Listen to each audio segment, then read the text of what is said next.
Subscribe now and press the bell icon. Never miss an update.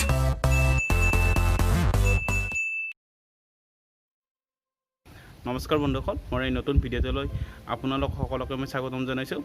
আজি আচলতে মোৰ ভিডিঅ'টো অলপ ব্যতিক্ৰমী, মানে বিষয়বস্তুটো অলপ বেলেগ। আগতে ধৰক মই ব্লগ বনাইছিলোঁ বা ক'ৰবাত ফুৰিব গ'লে তাৰ প্ৰাকৃতিক দৃশ্যবোৰৰ সৈতে আপোনাক পৰিচয় কৰাই দিছিলোঁ, কিন্তু আজি অলপ বিষয়বস্তুটো অলপ বেলেগ। বিষয়টো হ'ল আচলতে আমি যেতিয়া বেংকত পইচা থওঁ বা আপোনালোকে যেতিয়া বেংক এটাত পইচা থয়, সেই পইচাখিনি আপোনাৰ সেই বেংকটোত কিমান সুৰক্ষিত হৈ থাকে। অৰ্থাৎ কিছুমানে ধৰক 500 টকা, কিছুমানে 1000 টকা, কিছুমানে 5 লাখ 10 লাখলৈও থয়। এতিয়া কথা হ'ল আপোনালোকে পইচাখিনি থয় কিমান সুৰক্ষিত হৈ থাকে, তাৰ ওপৰত চিন্তা চৰ্চা কৰি ভাৰত চৰকাৰে 1961 চনত 1961ত এটা অনুষ্ঠানত জন্ম দিছিল। সেইটো হ'ল DIC, অৰ্থাৎ ডেপজিট ইঞ্চুৰেঞ্চ কৰ্পৰেশ্যন। এইটো 1961 চনত জন্ম হৈছিল আৰু তাৰ সমান্তৰালভাৱে 1971 চনত আকৌ এটা বেলেগ অনুষ্ঠানত জন্ম হৈছিল। সেইটো হ'ল CGC, অৰ্থাৎ ক্ৰেডিট গেৰাণ্টি কৰ্পৰেশ্যন। আৰু এই দুয়োটা অনুষ্ঠান 1978 চনত 15 জুলাই তাৰিখে মাৰ্জ হৈছিল, আৰু সেইটোৰ নাম হ'ল deposit insurance and credit guarantee corporation. আৰু তেতিয়াৰ পৰা আজিৰ ডেটলৈ এই অনুষ্ঠানটোৱে বেংকৰ যিখিনি আমাৰ ডেপজিটাৰ থাকে সেইখিনিয়ে তেওঁলোকৰ ধনখিনি যাতে সুৰক্ষিত কৰিব পাৰে তাৰ ওপৰত কাম কৰি আহিছে। এতিয়া কাম হ'ল কেনেকৈ সিহঁতে ইনচুৰ কৰে। আমিতো বেংকতে পইচা থওঁ, আমিতো ডেপজিটাৰ ইঞ্চুৰেঞ্চ এণ্ড ক্ৰেডিট গেৰাণ্টি কৰ্পৰেশ্যনতো আমি থ'ব নাযাওঁ। এতিয়া সিহঁতে কেনেকৈ পইচাখিনি আমাৰ সুৰক্ষিত কৰে।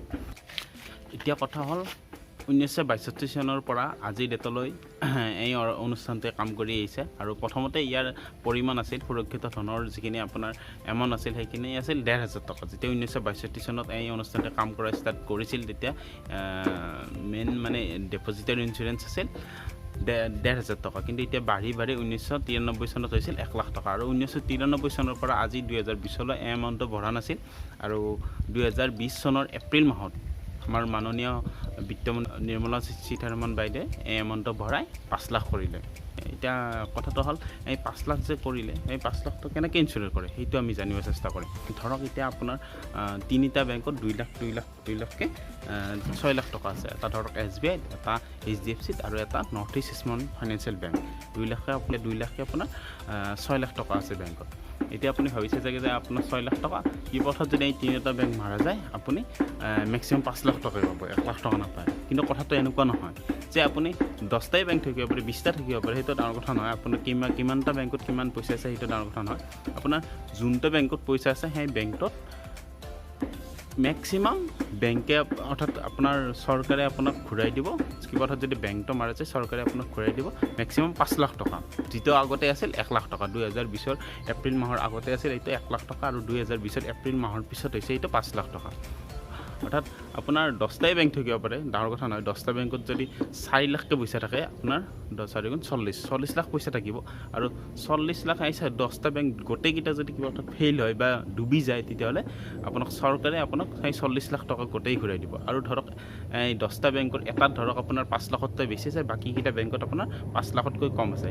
সেই যোনটোত 5 লাখতকৈ বেছি আছে সেই বেছি এমাউণ্টখিনি নিদিয়ে, কিন্তু সেইটো বেংকৰ থৈ দি আপুনি সেই 5 লাখতকৈ বেছি থকা এমাউণ্টখিনি নাপায়। আপোনাৰ 5 লাখতকৈ তলত যিখিনি আছে গোটেইকেইটা বেংকে আপোনাক 5 লাখৰ তলৰ এমাউণ্টখিনি ঘূৰাই দিব। এতিয়া কথা হ'ল যে চবৰে ছেভিংছ নাথাকে, ধৰক কিছুমানৰ ৰেকাৰিং থাকে, কিছুমানৰ FD থাকে, এনেকুৱা ধৰণৰ। কিন্তু ইয়াতে FD ৰেকাৰিং এইবিলাক একো নাচায় বা ইণ্টাৰেষ্ট একো নাচায়। আপুনি বেংকৰ পৰা পাবলৈ কিমান পইচা আছে সেই টোটেলটো হিচাপ কৰে।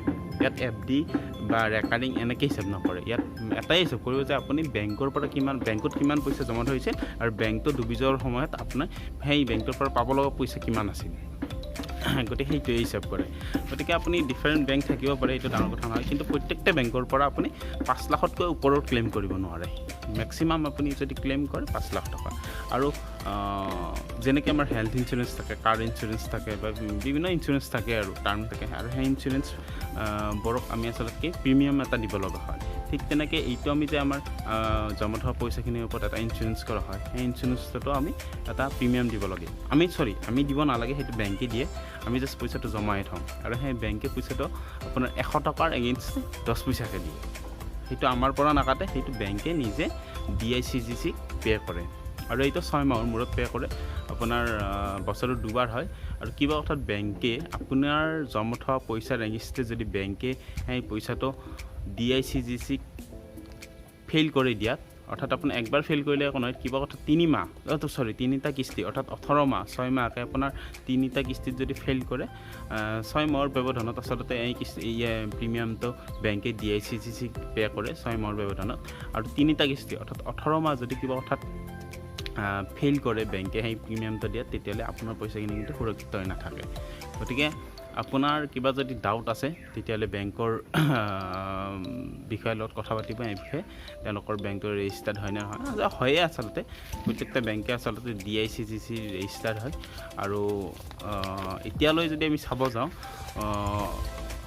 মই পোৱা ডাটা মতে 2098টা টোটেল 2098টা বেংক এতিয়া DICGCৰ আণ্ডাৰত ৰেজিষ্টাৰ্ড হৈ আছে এই গোটেইকেইটা বেংকতে আপোনালোকে আচলতে পইচা থ'ব পাৰিব ইয়াতে আপোনাৰ কোনো কমাৰ্চিয়েল বেংক নাই বা ইয়াতে স্মল ফাইনেন্সিয়েল বেংক এনেকৈ আপোনাৰ কেটেগৰী একো নাই আপুনি বেংক মানে বেংকত পইচা থ'ব পাৰিব একদম সুৰক্ষিত জাষ্ট আপুনি থোৱাৰ আগতে যদি আপোনাৰ কিবা সন্দেহ থাকে তেতিয়াহ'লে বিষয়ৰ লগত কথা পাতি ল'ব যে এই বেংকটো DICGCৰ ৰেজিষ্টাৰ্ড হয় নে নহয় বা ৰিজাৰ্ভ বেংক অফ ইণ্ডিয়াই গোটেই প্ৰক্ৰিয়াটো চোৱা চিতা কৰে গতিকে আপোনালোকৰ বেংকত পইচা থ'লে একো ভয় নাই কোনো পইচা মাৰা নাযায় 5 লাখ টকালৈ মাৰা নাযায় আৰু কিবা অৰ্থাৎ যদি বেংকটো মাৰা যায় তেতিয়াহ'লে আপোনাৰ জমা যদি 6 লাখ হৈছে তেতিয়াহ'লে 5 লাখ টকাই পাব আপুনি 6 লাখ টকা নাপাব গতিকে নিঃসন্দেহে আপুনি পইচা জমা কৰিব পাৰে আপোনালোকৰ কিবা যদি ডাউট আছে তেতিয়াহ'লে মোৰ তলৰ কমেণ্ট বক্সত সুধিব পাৰে আৰু মই গম পাওঁ মোৰ ভিডিঅ'টো বহুতে চাই আছে কিন্তু বহুতে মোক ছাবস্ক্ৰাইব নকৰে গতিকে তেওঁলোকক মই অনুৰোধ কৰিছোঁ আপোনালোকে ভিডিঅ'টো চাই আছে যিহেতু ছাবস্ক্ৰাইব কৰি দিয়ক আৰু